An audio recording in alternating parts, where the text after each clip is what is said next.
Baller brand AAU team off the court Friday after he was given a technical foul by a female ref.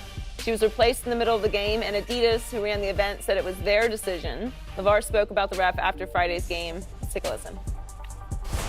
She got a vendetta because she's a woman of trying to act. I get that she's trying to break into the refereeing thing, but just giving texts and calling fouls, that's no way to do it.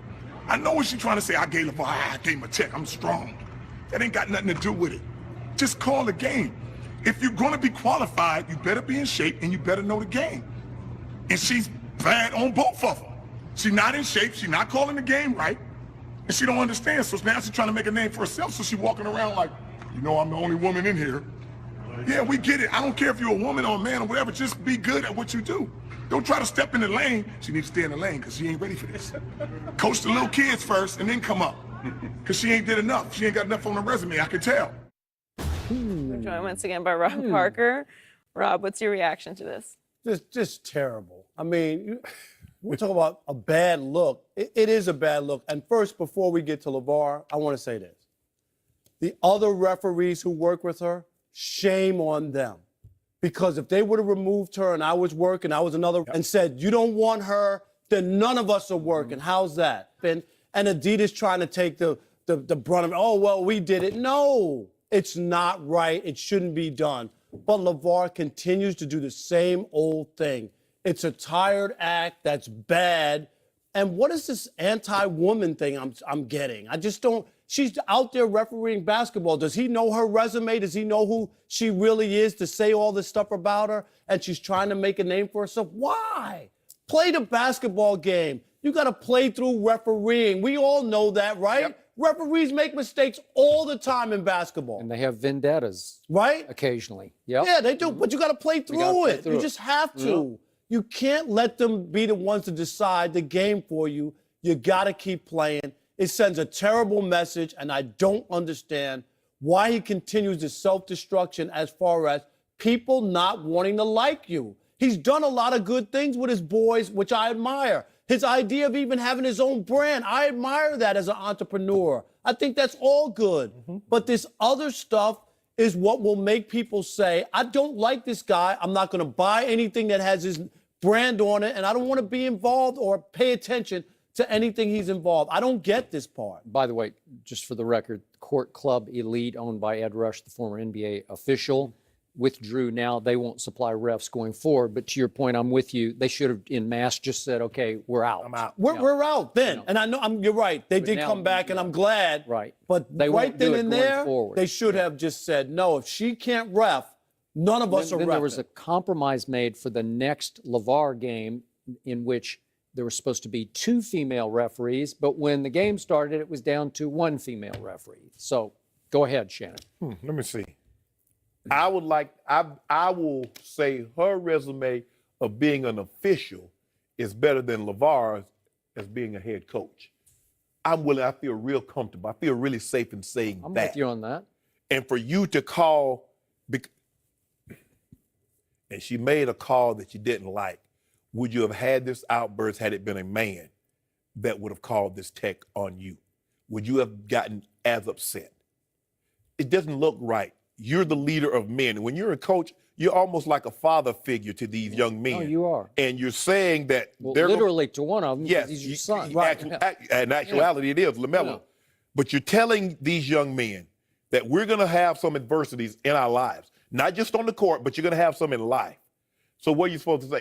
He's teaching these young men, if someone makes a call on you and you don't agree with it, as Skip, as you said, take your ball and go home. This is so ridiculous. This is so asinine. This makes it it makes it easier and easier for me, and I've been one of his staunchest supporters, but it's making it easier and easier for me to like, hey, at this next stop, let me off. I'm gonna let you go ahead and go this one alone. This is unacceptable.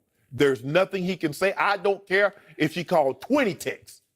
There's no way for him to talk to her and to act the way he did, because he said, okay to, they make a call you don't like, I'm out.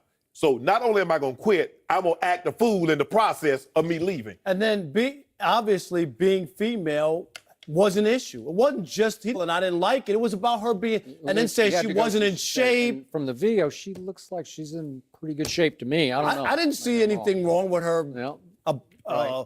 physical shape. Okay, let's get to the bottom of this. Let's not spare Adidas here, because who created this AAU monster who is Lavar Ball? Adidas created this monster because Adidas is not sponsoring this tournament out of the goodness of Adidas' heart, right? It's not philanthropic for them to give high school kids a place to play in the sun. No, that's not what's going on here. They want to make money, number one, off these games, and I think they make a nice chunk of change off these games.